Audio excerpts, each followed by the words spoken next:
Esse momento chegou então. Ai.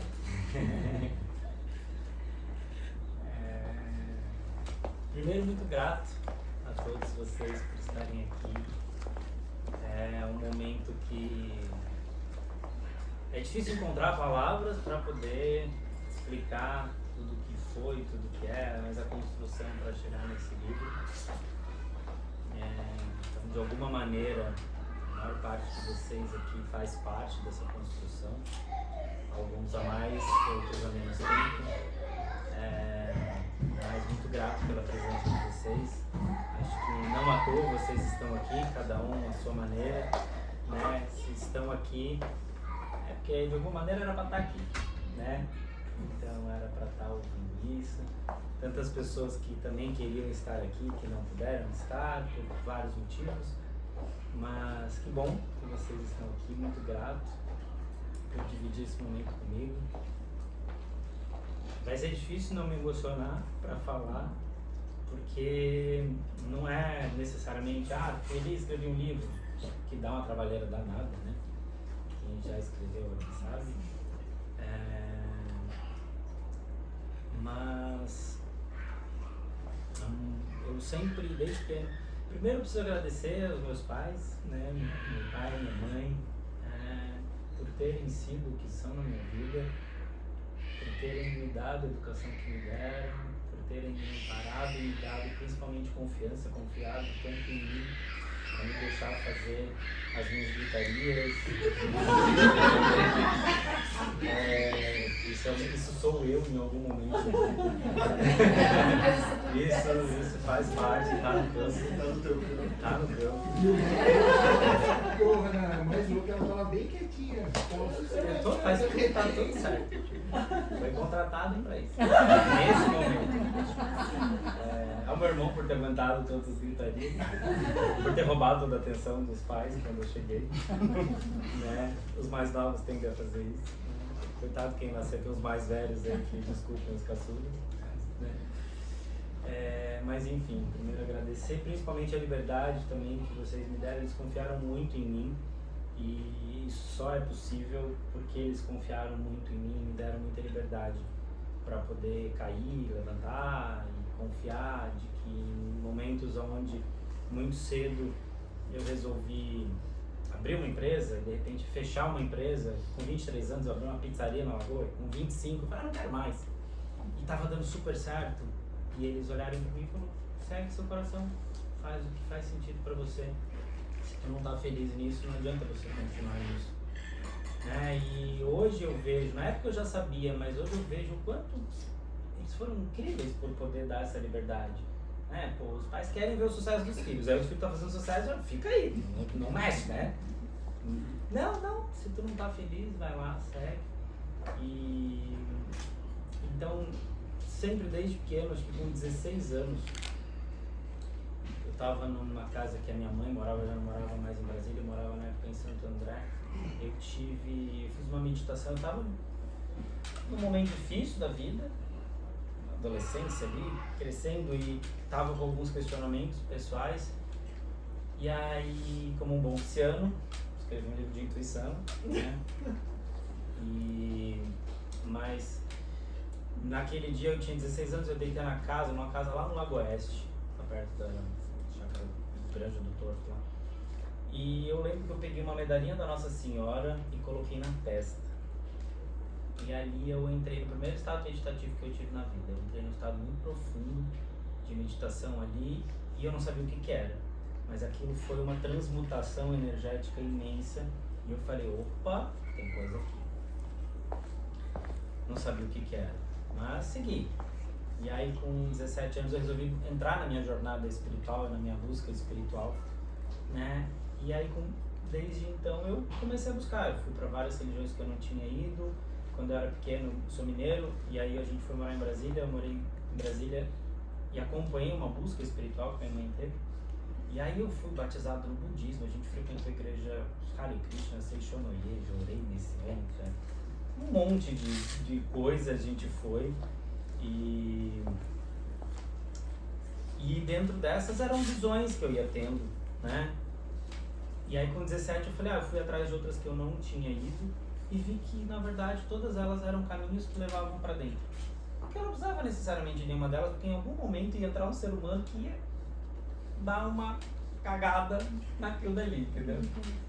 E aí eu falei, é muito legal até certo ponto, né? E tem um certo ponto ali que você encontra um ser humano específico daquela linhagem, daquela vertente, que resolveu fazer aquilo do jeito dele e geralmente dá uma cagada no negócio, né? Que tava tão bom até certo ponto. E aí eu fui vendo que eram caminhos que levavam pra dentro e que se era pra dentro eu não precisava buscar nada fora. E aí eu escolhi não ter mais os caminhos. Foi aí que meu irmão se mudou pra Florianópolis e começou a fazer yoga. E aí minha mãe me ligou e falou assim, teu irmão parou de beber, você vai fazer esse negócio. E aí, por livre espontânea pressão, eu falei, tá, vamos. Eu falei, não, paga que eu vou fazer judô e natação. Ela, não, eu pago pra fazer yoga. Outra coisa tu não vai. E aí eu falei, tá bom, né? Era caro na época, né? Sushi, vou fazer, né? Imagina, 2002 era R$250 a mensalidade, já era caro, né? E aí fui lá. E foi ótimo, e quando eu entrei me apaixonei, e aí o yoga entrou na minha vida e não saiu mais. Logo depois eu vim morar em Floripa, aonde a Anne, cadê a Anne? Tá lá fora, as crianças, mãe das crianças. Tá lá, foi uma jornada, uma companheira de jornada nisso tudo que entrou e acompanhou. E aí nessa jornada logo quando eu terminei minha formação, eu fui convidado a dar uma parte teórica da formação subsequente. E aí o professor pediu para eu escolher qual parte eu queria dar. E aí eu escolhi respiração e meditação. E nunca mais parei de estudar respiração e meditação. E sempre gostei muito e vi o quanto a respiração mudava o estado de consciência. Era a ferramenta que mais mudava os meus alunos e que mais dava condição deles se manterem centrados. E aí aprofundava os processos através da meditação, que é o intuito de levar para a intuição.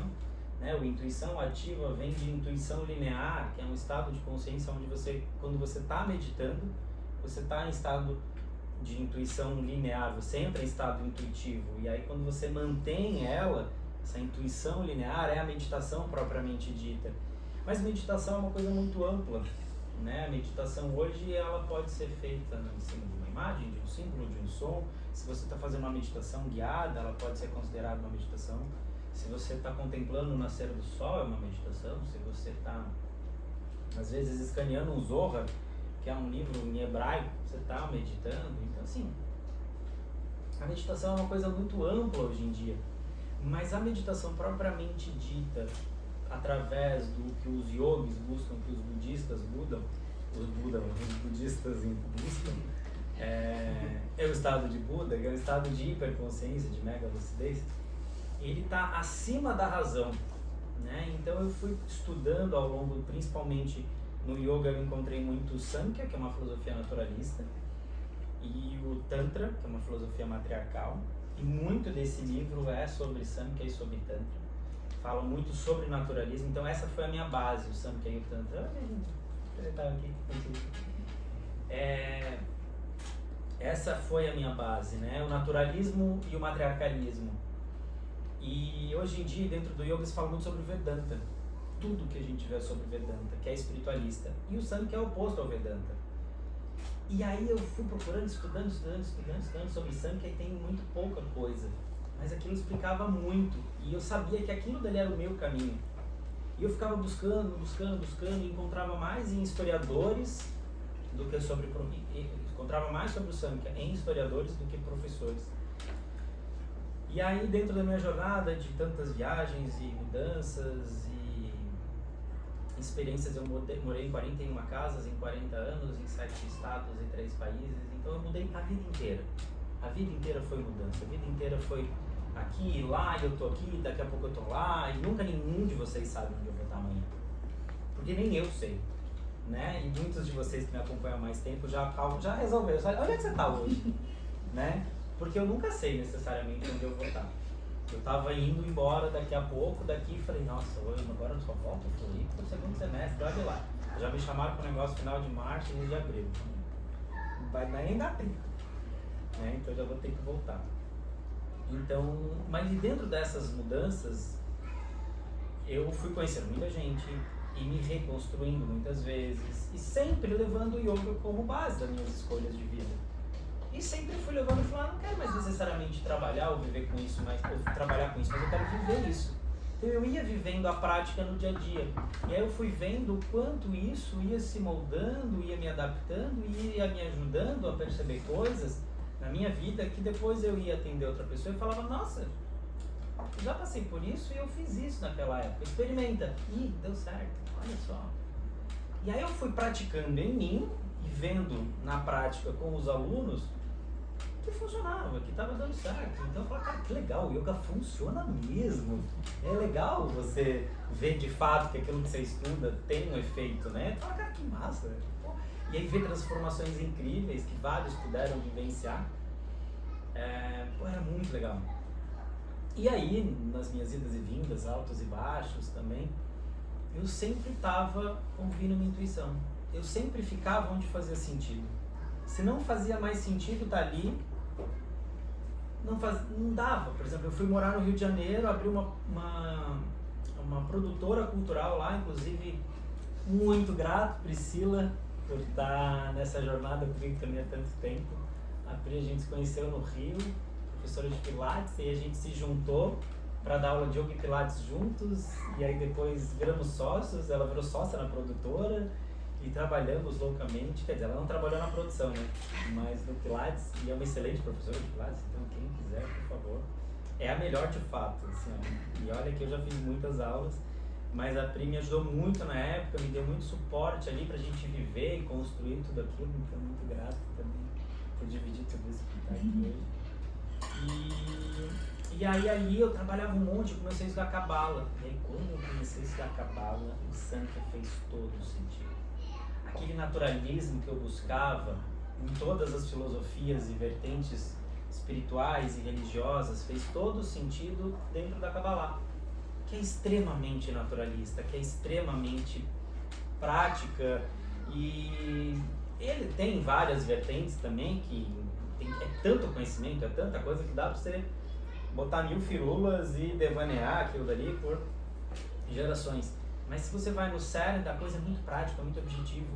E a Kabbalah fala muito de astrologia kármica. A astrologia cabalística fala muito sobre a astrologia kármica, e aí a gente casou com todas as aulas de astrologia que eu vivi a vida inteira, e aquilo fez todo sentido. E eu lembro que o Yoga Sutra de Patanjali é um livro do yoga clássico, que é maravilhoso, então que todo mundo que já estudou yoga com certeza já entrou em contato com esse livro. E se já leu esse livro, sabe o quão difícil é entender esse livro. Porque são sutras, são frases, e que você vai lendo e chega uma hora que você não entende o que está sendo dito ali. Né? Você fica estudando e trava. E aí eu perguntei ao meu professor, e aí? Ele falou, volta e medita em cima desse sutra, dessa frase, até você entender. E eu voltava, estudava, meditava, vai nada. E aí não passava daquilo. E aí foi quando eu estudei Kabbalah que eu resolvi caiu de novo o Yoga Sutra no dia da minha biblioteca, eu vou ler de novo isso aqui.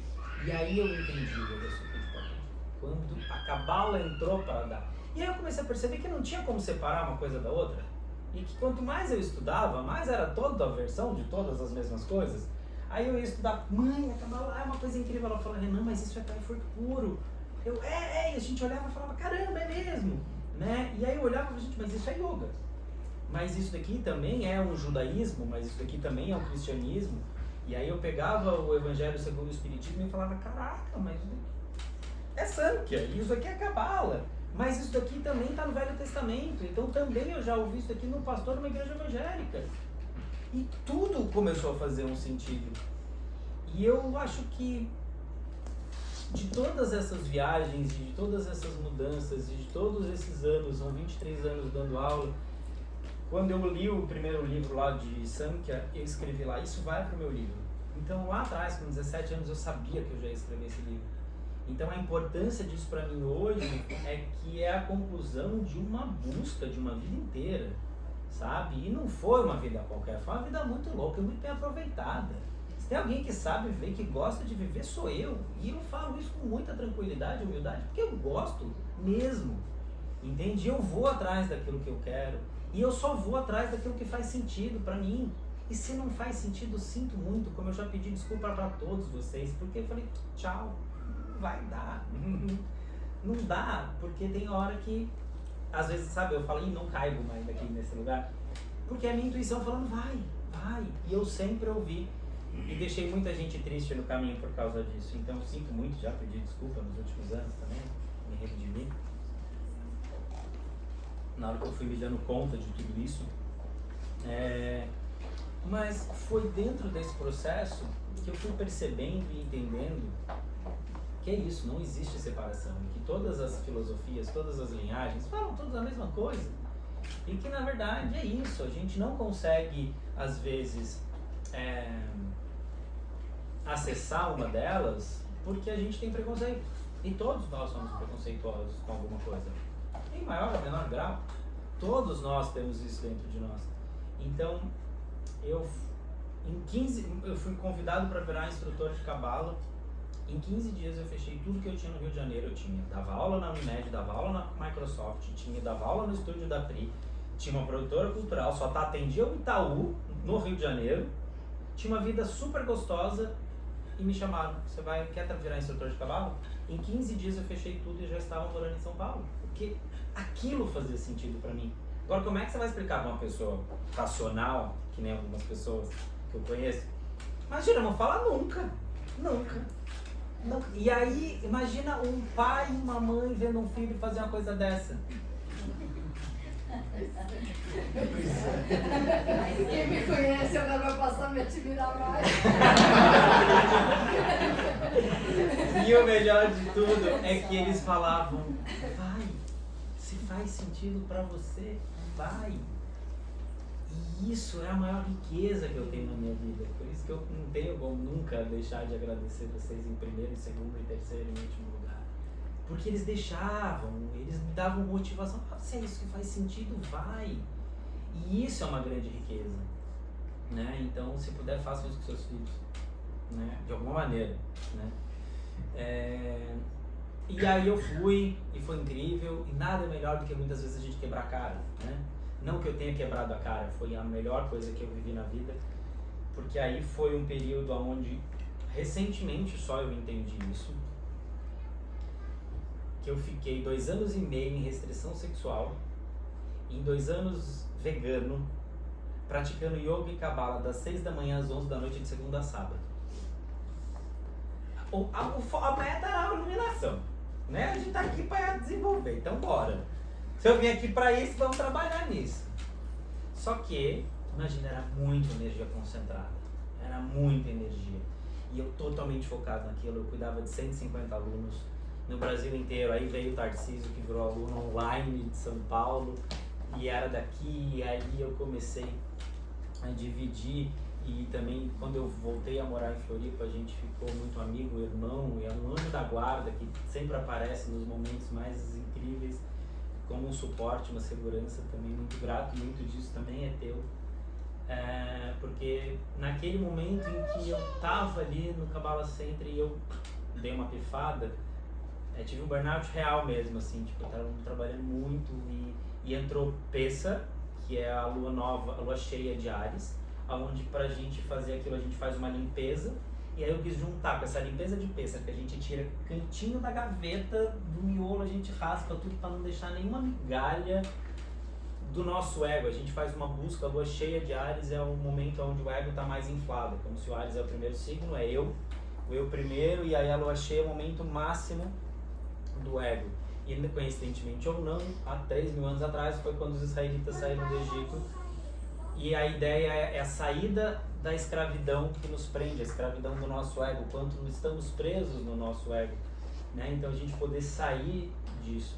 Então para nós é um momento muito especial, então a gente busca fazer uma limpeza desses lugares dos menores lugares de cantinho, de teclado, de tirar, que a gente procura o hametz, que é aqueles farelos que ficam no cantinho do sofá, que todo mundo já viu um dia, né? A gente vai lá e limpa todos, de tudo que a gente tem, com a ideia de procurar o nosso ego, de limpar o nosso ego nos lugares mais escondidos, porque ele tem essa habilidade de se esconder, às vezes, na nossa melhor qualidade, de se esconder em lugares que a gente não está vendo, né? E ele vai lá e faz isso. Então eu já nessa busca de fazer essa limpeza dentro de casa, eu resolvi fazer ela junto com o yoga, que faz uma limpeza interna do corpo.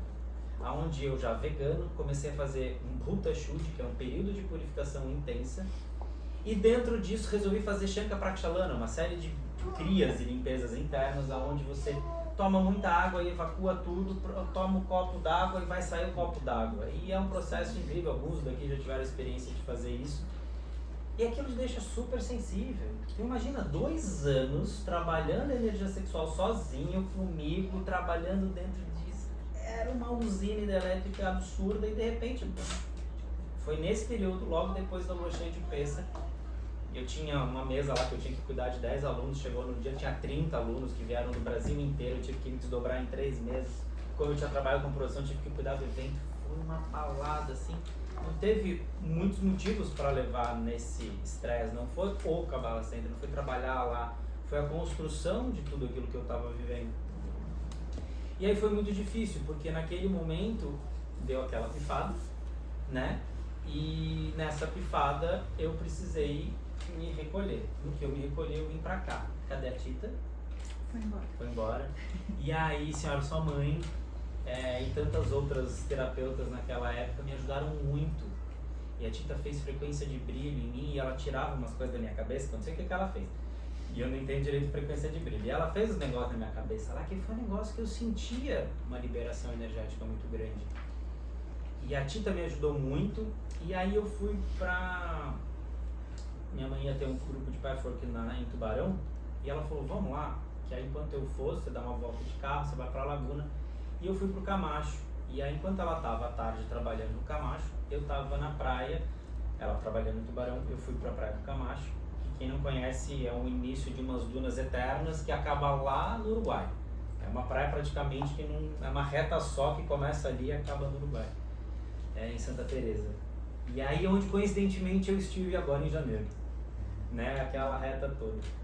E aí eu fui pro Camacho e fiz uma prática de 3 horas, eu tinha que esperá-la, era uma praia deserta, tava meio nublado, então meio friozinho, mas não tava frio, mais chovendo. E eu fiz uma prática sozinho ali de umas 3 horas de yoga com algumas coisas de Kabbalah. E aí quando eu fui pro mar fazer um mikveh, que é uma limpeza espiritual da Kabbalah, eu só saí e ia ser o final da meditação.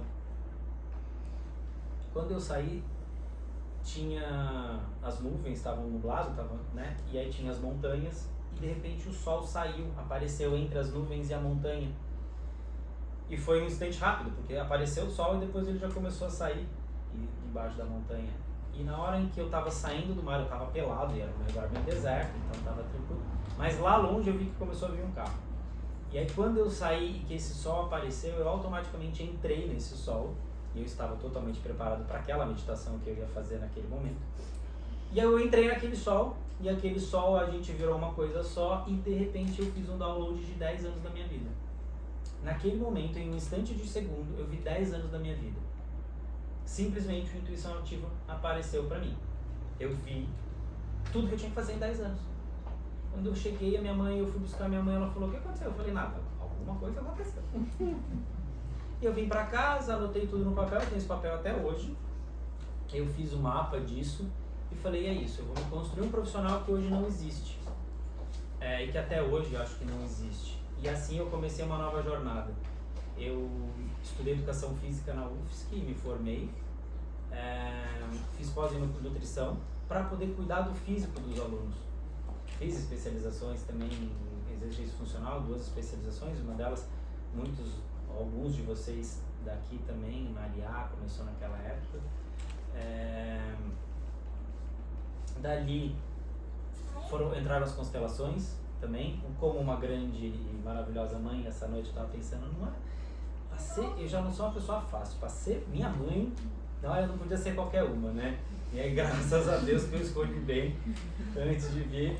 E aí a minha mãe falou assim, eu falei, mãe, eu preciso fazer terapia, estou sem trabalhar porque eu vou estudar de novo, me ajuda aí e tal. Ela falou, olha, pra eu te pagar um terapeuta, eu vou ter que te pagar um bom terapeuta, porque tu dá nó é terapeuta.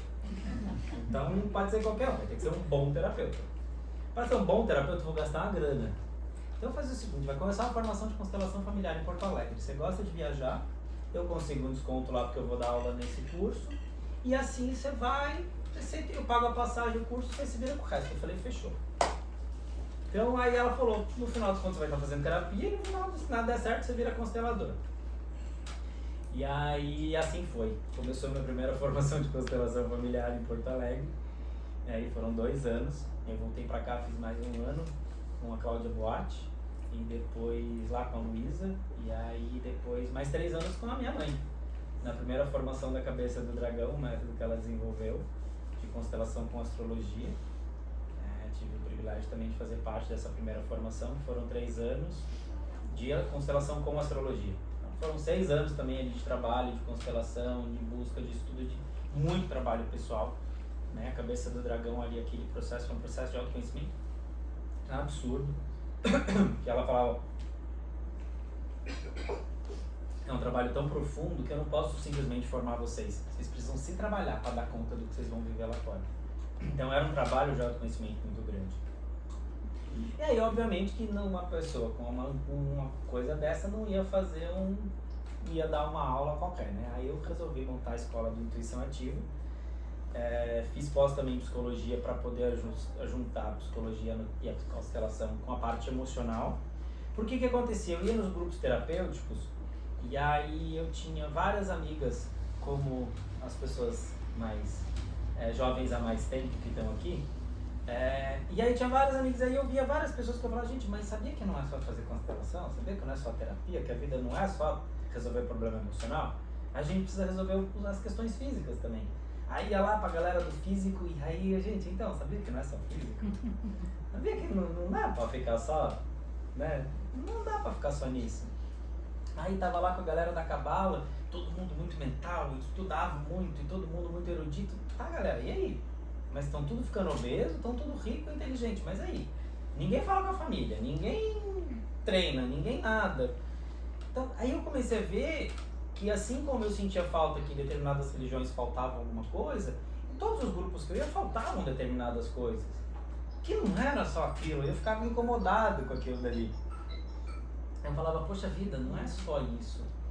Aí eu falei, tá, não existe nada. E aí foi quando veio a intuição ativa e eu falei, então vamos fazer isso.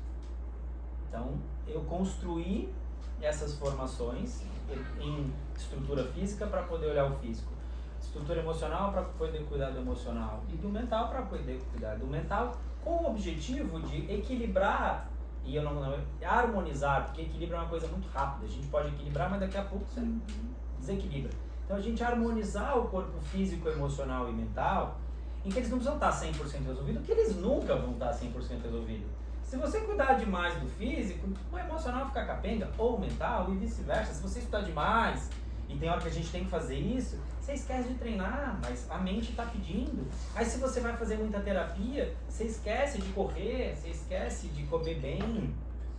Você está vivendo processos emocionais muito difíceis, aí você se permite comer que nem, sabe, emocionalmente, porque você está vivendo emocional. Então, não é sobre olhar para uma coisa e ficar em cima dela, é sobre harmonizar estes corpos. Eu tenho que cuidar minimamente do físico, minimamente do emocional, minimamente do mental. E é minimamente. Se eles estão minimamente harmonizados, você consegue acessar a tua intuição. Você consegue acessar o nível que está acima. Porque todos nós somos intuitivos. Por natureza, todos nós estamos encarnados no corpo físico. Todos nós temos questões emocionais pro resto da vida para trabalhar. Enquanto a gente se relacionar, vai ter. E se não se relacionar, vai ter mais ainda. Né?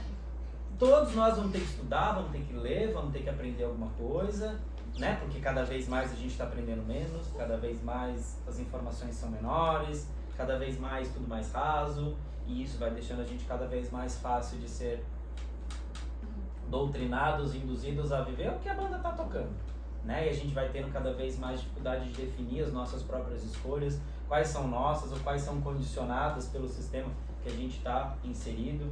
Então a gente tem que estudar bastante, a gente tem que ler muito, a gente tem que e é uma das coisas que eu primeiro falo no livro, não acreditem em nada do que vocês vão ler. Não acreditem em nada disso. Vê se isso faz sentido para vocês. Né? Porque ao longo da minha experiência de vida, e que é só mais uma, a gente tem aqui 50 e são 50 vidas diferentes, e que cada um tem uma história maravilhosa e que todo mundo tem a trocar e aprender com todo mundo aqui. Mas nesse sentido é onde que, para que a gente possa tornar a nossa intuição ativa, a gente precisa estar minimamente harmonizado com esses códigos. E a gente precisa parar de querer dizer que o outro está certo ou que o outro está errado, sair dessa dualidade de que um é bom ou que o outro é mal, de que é... E aí entender que não tem separação. E que tá tudo é uma coisa só. Assim como o que está dentro é reflexo do que está fora.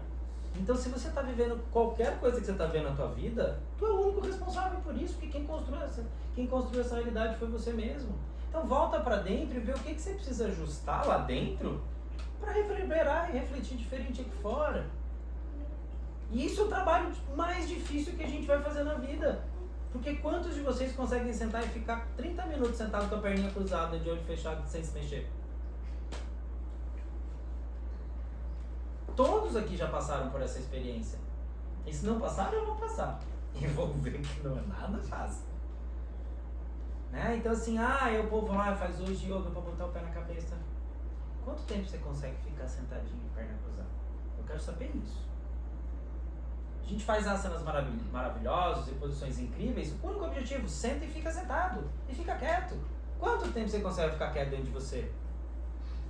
E com tudo que a gente está vivendo hoje, e a minha urgência de chegar, não vai ter jeito, vou ter que publicar, e acredito que eu fui bem ousado em várias coisas que eu trouxe nesse livro. Vocês vão ler, vocês vão ser as primeiras pessoas a terem contato com esse livro. São as primeiras pessoas que estão tendo contato com ele. Então vocês vão poder me dizer, né, o que vocês acham, o que não acham. Pode falar mal, pode falar bem, porque isso é bom para eu poder melhorar. Não faz sentido isso, tá um errinho aqui, faltou uma vírgula, faltou um acento. Vai ter, pode ter, isso passa, então me avise. Né? Não sou dono da verdade, isso aqui é só um ponto de vista, modéstia à parte, maravilhoso. Entende? Bem estudado, bem aprofundado, não fui raso, eu fui fundo pra caramba, estudei pra caramba, estudei a vida inteira. Então eu sei que eu tô entregando uma coisa boa, senão nem me meti a fazer. Mas perfeito não tá. Tá 85% do meu ponto de vista. Dá pra melhorar, entendeu? Mas se eu não publicasse, nunca ia chegar no 100%. Porque tá nos 85% há muito tempo. Né? Então assim, mas eu quero o feedback de vocês para que eu realmente depois possa dar isso para uma editora, falar, tá, então agora publica e vai lá e vamos botar o filho no mundo. Mas o resumo de tudo isso, desse livro, é justamente a gente entender que assim, não tem separação, de que não tem religião, de que todas são importantes. Enquanto a gente não aceitar todas as religiões e ver que todas têm valor, e ela pode não ter valor para você agora, mas ela tem valor para o outro, então ela tem valor. E se ela não tem valor para você, tá bom, mas você não precisa falar mal. Se a tua terapia, tua linhagem terapêutica é melhor que a do outro, que bom para você. Agora, se você olha o que o outro está fazendo, o estudo do outro, a vida do outro e fala, que absurdo. Aquilo diz muito mais sobre você do que sobre o outro. Por que aquilo te incomoda no outro? Então é sobre você. Ou seja, não tem nada aqui fora, não sei aqui dentro. A gente tem que lidar com tudo dentro da gente. Então o que eu desejo intimamente, fortemente, é que vocês consigam ficar sentados o mais tempo possível, em silêncio com vocês mesmos. Que vocês deem conta de vocês mesmos. Que você consiga lidar só com você. Que já é o trabalho mais difícil que a gente tem para fazer. E eu acho que hoje em dia é o único trabalho que a gente tem que fazer. É o único trabalho que a gente tem que fazer, lidar com a gente mesmo, com as nossas frustrações, com os nossos traumas, com os nossos medos, com as nossas angústias, aflições, que todos temos. Ontem tá todo mundo perguntando como é que você tá. Falei, gente, como eu já controlo a minha ansiedade há muito tempo, e aquela ansiedade que a gente conhece como palpitação, falta de ar, a síndrome do pânico, ataque de pânico, essa daí já não me pega muito, né? Essa daí a danada foi me pegar de um jeito que eu nunca me vi tão mal-humorado como eu fiquei esses últimos 2 dias. Mas não podia chegar perto de mim, que tudo me irritava e tudo estava difícil. Mas eu não estou aguentando, e eu quero fazer isso e não dava para fazer isso. Eu queria tentar ler e não conseguia ler, eu vi filme e não conseguia ver filme. E eu acho que eu estou ansioso. Eu acho que isso é ansiedade, né? Disfarçada. Mas ela foi lá e eu me peguei num lugar novo que eu nunca tinha estado. E aí quando eu quis sair correndo e correr uma maratona e falar, chega, eu vou fugir, não vai ter nada, cancela esse negócio. Eu falei, só tem um lugar pra eu ir. que é pra dentro. 7 horas da noite eu desci pra essa sala, saí daqui 1h da manhã. Me pus aí onde a senhora tá sentada aí. Isso aí mesmo. Que os... Foi aí mesmo que eu aterrei tudo. Trabalho doido. E aí esse altarzinho aí foi construído ontem ali. E fiz um trabalhão aqui de 6 horas dentro de mim, assim, eu chorava, eu ria, e eu lembrava de tudo que a gente viveu aqui dentro, sabe, de toda a jornada, no momento em que eu fechei a escola, em que nada, que não fazia mais sentido, eu vivi a coisa que é mais incrível que eu tinha construído na vida, não fazia mais sentido, que a pandemia veio e mudou tudo. Então o projeto inicial era para ser de 2014 a 2024, aí Deus falou, você acha, né, que é assim? E aí eu fiz planos, ele riu da minha cara e não era pra ser. Aí eu tive que sentir que eu tinha que fechar a escola, que não fazia mais sentido manter aquilo. E aí foi um período muito difícil da minha vida, porque eu tinha acertado mais do que tudo na vida. Eu tinha acertado profissionalmente, intuitivamente, profissionalmente, emocionalmente, fisicamente, espiritualmente, né, comercialmente. Tá um trabalho lindo. Quem viveu o que a gente viveu aqui na Intuição Ativa sabe a bênção que foi isso aqui, a riqueza que a gente viveu aqui. E aí, mais uma vez, grato a Priscila, que foi quem achou essa casa pra mim. Então, e foi um negócio incrível. E quando acabou,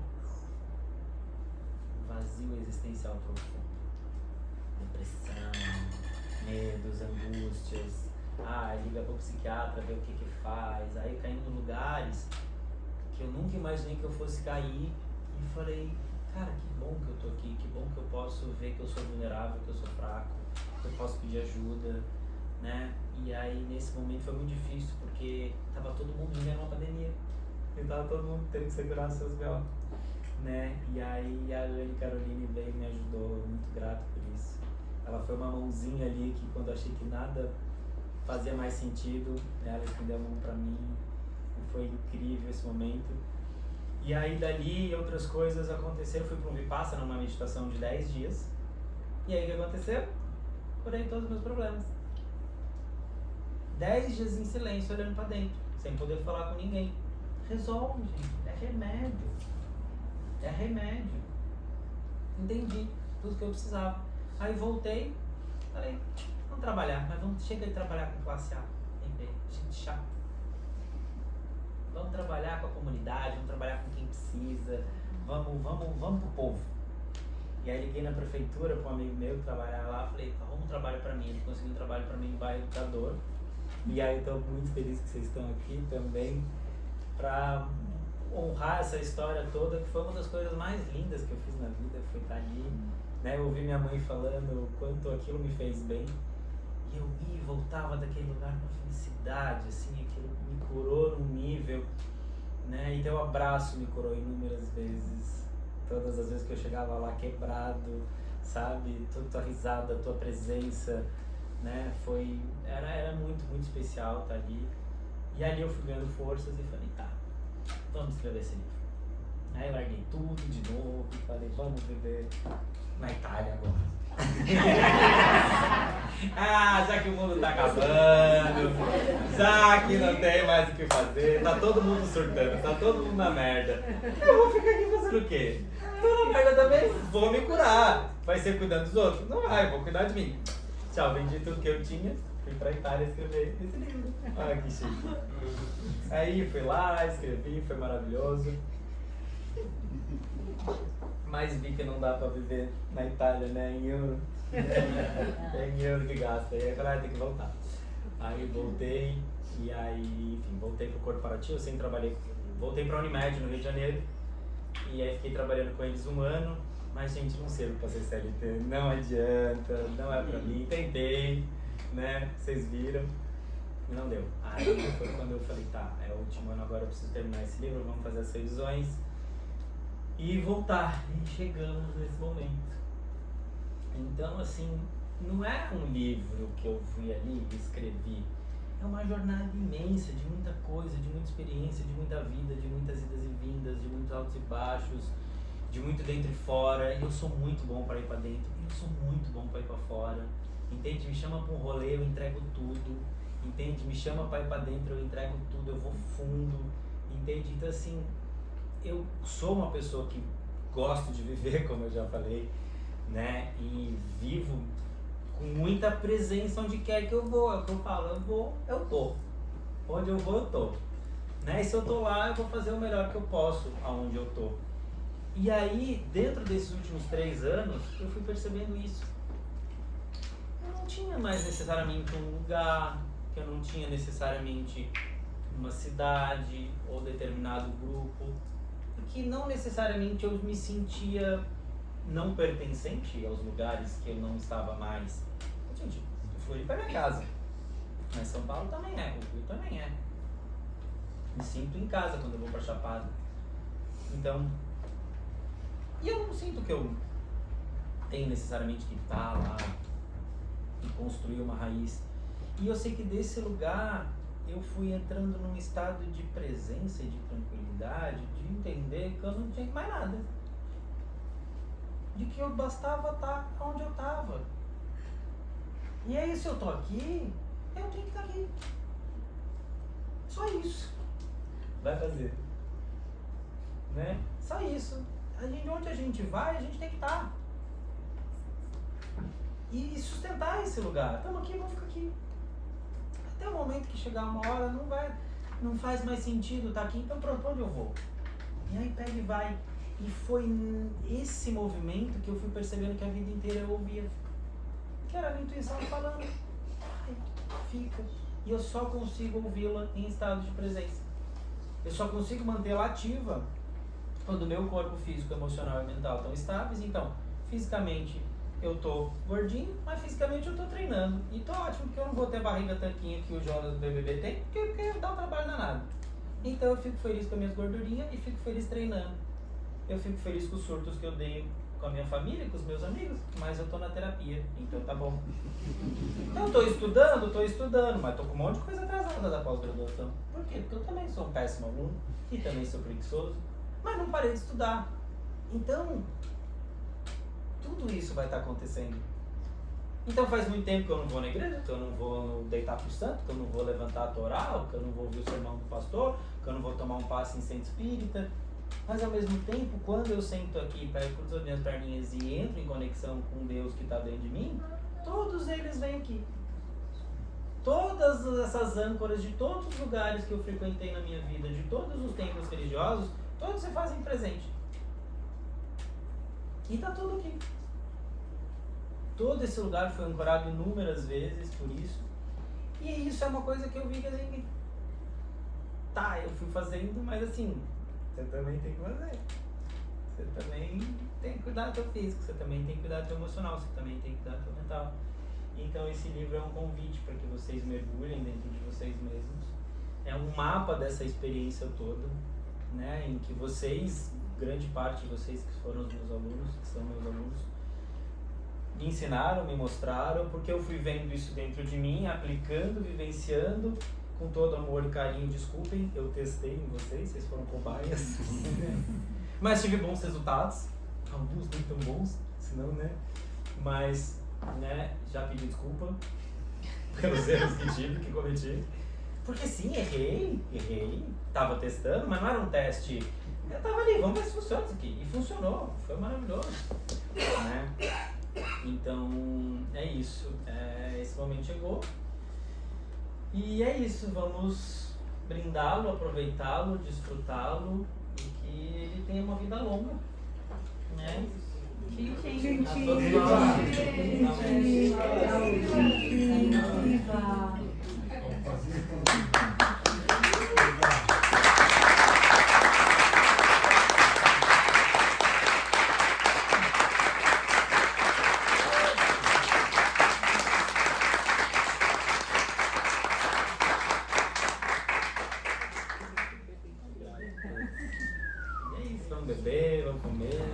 Vamos pro fogo.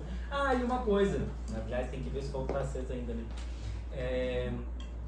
Eu escolhi lançar hoje esse livro porque estamos na lua cheia, pelo calendário cabalístico, na lua cheia de Aquário.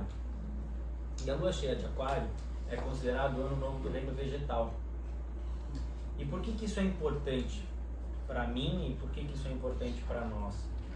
E por que eu escolhi esse dia para lançar e essa noite, né? Um domingo à noite, por que ele escolheu isso assim, né? Mas é por essa lua cheia. Porque o reino vegetal, a gente está sobre a influência das leis da gravidade, né? Leis de causa e efeito, as leis... E a lei da gravidade puxa a gente para baixo. A gente está encarnado no corpo físico. Então a gente é carne, a gente está aqui vivendo na Terra, no físico. E tudo tende a jogar a gente para baixo. Vocês vão ler aí que eu falo que assim, a gente é 99% do tempo negativo. Os nossos pensamentos são negativos. A gente tem uma tendência à negatividade porque a gente é puxado para baixo. E o que a gente tem que fazer é ir sutilizando e mudando esses pensamentos para ir sutilizando e melhorando e ficar cada vez mais leve e ir para esses estados acima, né, do físico, emocional, mental, intuicional, e vocês vão ver ali mais para cima e além. É um trabalho antigravitacional. Esse trabalho que a gente tem que fazer de despertar a nossa energia interna, fazer ela subir, é um trabalho anti-gravidade. Por isso que também é tão difícil, porque a tendência é puxar a gente para baixo. Então, para que a gente faça com que a energia suba, a nossa energia interna desperte, acorde, a gente manipule ela para ela subir, precisa de muita força antigravitacional. E o reino vegetal, as árvores fazem isso. Elas vêm contra a gravidade e elas dão todos os frutos, elas alimentam e mantêm tudo que a gente tem. Então, hoje, o ano novo do reino vegetal, a gente tem a capacidade de ir contra a nossa negatividade, de ir contra a nossa influência negativa, os nossos desejos reativos, os nossos impulsos reativos, os nossos impulsos de ficar em casa sem fazer nada, de não vou ligar na terapia porque dá trabalho, não quero ver aquilo dali, vontade de ler, mas preguiça, vou pro Netflix. A tendência é ser mais fácil, é jogar a gente para baixo. A gente ir contra essa natureza reativa, preguiçosa, dá trabalho. Então que essa energia possa nos ajudar, tanto o livro quanto a vocês, a gente ir nessa lua cheia aí, nessa energia de ir para cima, de ir contra a nossa energia negativa e contra a gravidade, e a gente ir em direção ao mais alto do que cada um acredita. Muito grato. Obrigada.